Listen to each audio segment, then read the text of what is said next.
ካከምኩኝ በኋላ እኮ በጣም ተሽሎኝ በኮሱ ባይኖር በአካባቢያችን አካባቢው ህዝብ እኮ በበሽታ ያልቅ ነበር።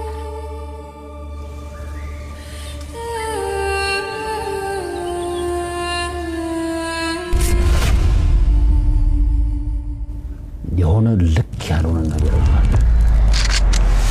ምንድነው?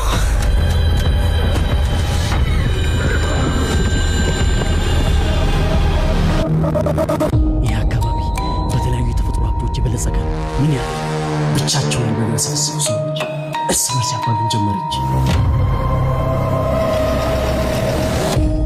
አይዞሽ አንቺንም ልጁንም ከዚህ እናውጣቸዋለን።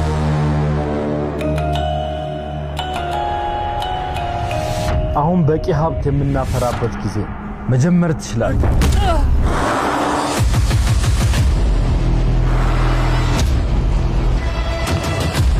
ባይና ቦቴ ገሏቸዋል። የሹቤ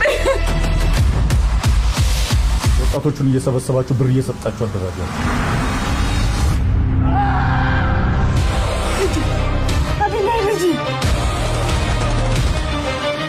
የተወሰኑ የተረፉ ሰዎች ያንተ እርዳታ ያስፈልጋቸዋል። እባክህ እርዳቸው። አክስቴ ሁሉ ጥቅጦቿል።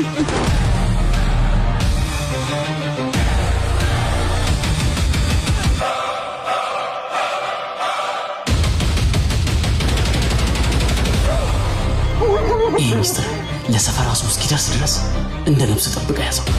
ዛሬ መጣሁት መነገር ስላለበት ተከርኖ እየበሰለ ስላለ ሚስጥር ልነግርሽ።